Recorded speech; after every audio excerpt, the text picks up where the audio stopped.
The genius behind the telephone, unraveling Bell's legacy. How Alexander Graham Bell changed communication forever. But his greatest invention wasn't meant for hearing, it was meant for the deaf. He was a genius who changed the world with one invention, but his most important creation was not what you think. This is a man who didn't know where his inventions would take him. All he knew was that he wanted to help his mother.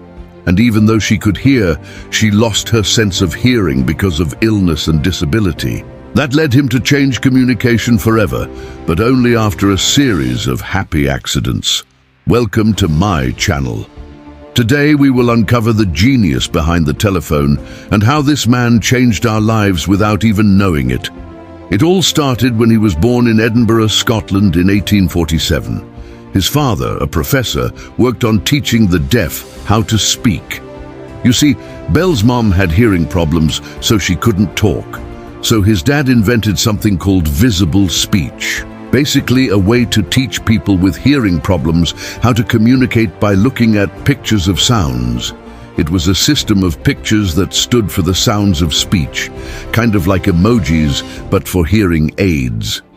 Now, sadly, Bell's mom passed away when he was just 12 years old. Maybe if she had lived longer, he might not have become the inventor we know. But here's the thing, her passing lit a fire in Bell.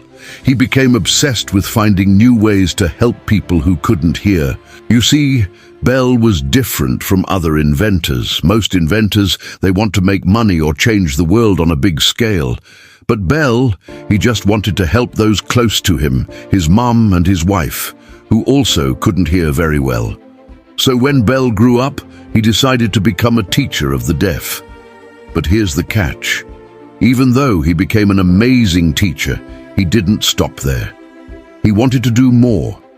He felt like there had to be a better way to help his students communicate, to give them a bigger voice. And that's when his journey into the world of sound began.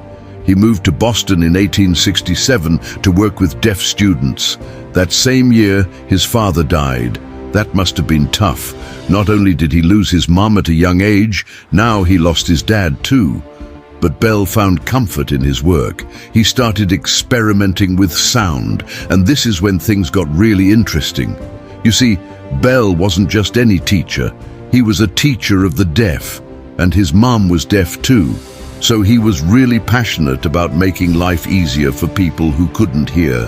One day, while playing around with electrical wires and a telegraph, he stumbled upon something incredible. He figured out how to transmit sound through electrical signals. At first, it was just random noises, but soon he realized he could transmit human speech. Imagine that. Talking through electricity. Mind-blowing. But you know what's even more mind-blowing? He didn't invent the telephone to make lots of money or become famous. He invented it to give a voice to the voiceless, to connect people who couldn't connect before. It was his way of honoring his mom and all the other amazing women in his life. But how did he do it? Well, here's where the story gets really interesting. See, Bell didn't set out to create the telephone right away. In fact, he was working on something else entirely, a better telegraph. Back then, telegraphs could only send brief messages. Bell wanted to change that. He wanted to create a telegraph that could send many messages at once. A message for Mary, a message for Sam, and a message for Bill. All of them together, no problem. That's why he was working on what's known as the harmonic telegraph. But guess what happened? While working on this telegraph, he accidentally created the telephone. Can you believe it? Sometimes the best inventions happen by accident. Who knows? Maybe you're sitting on an idea that could change the world and you didn't even know it yet. So back to the story. When Bell made this amazing discovery, he was working with his assistant, Thomas Watson. Watson was a hard-working guy who loved tinkering with gadgets, kind of like Bell. They were a great team. One day, Watson heard Bell yelling for help, but it wasn't because he was in danger. No, he was yelling because he was so excited about something he just discovered. "Mr. Watson, come here, I want to show you something." Those words echoed through the halls of their workshop and into history books. It was March 10th, 1876. That day changed everything. On that day, Bell managed to make sound travel through an electrical wire. It was a simple test, but it was the start of something big. He wanted to see if he could talk into one device and Watson could hear it on the other end. He picked up his new invention and said those famous words, "Mr. Watson, come here. I want you to listen." And wouldn't you know it, Watson heard him loud and clear. Can you imagine their excitement? It was a moment of pure joy and accomplishment. Now, it wasn't easy. They tried and failed thousands of times, but their hard work paid off. They kept tweaking and improving until they created the first telephone. It was a device that could transmit sound over long distances. It was like magic, but it was science. They were able to break down sound waves into electrical signals and send them through wires. Then they could reconstruct the sound waves on the other end. And that's how voices could be sent from one place to another. But remember, Bell wasn't just doing this for fun. He was doing it to help people who couldn't hear. He wanted to give them a way to connect with others. You see, before the telephone, people who couldn't hear had a hard time communicating. They often had to write things down or use sign language. But with the telephone, they could talk to each other just like anyone else.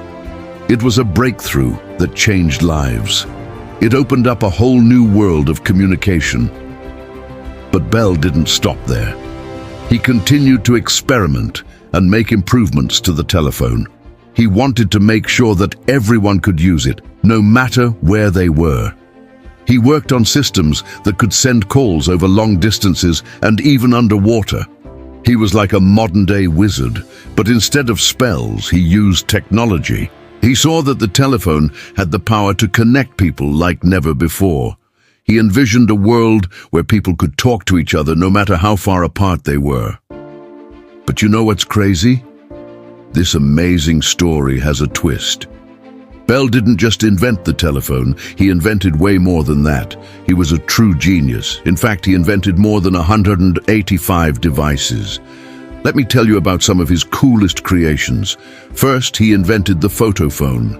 This device transmitted voice using beams of light. It was like sending messages with a flashlight. But unlike a flashlight, it could carry sounds. He also invented the hydrodrome. This was a kind of water scooter. Imagine riding on the water like a dolphin. That's what the hydrodrome was like. And let's not forget the metal detector. This invention saved countless lives. It helped find hidden metal objects, especially during wars. You see, Bell was curious about everything. He loved learning, and he loved sharing what he learned. He was a true polymath. He wasn't satisfied with just one area of knowledge. He wanted to explore it all.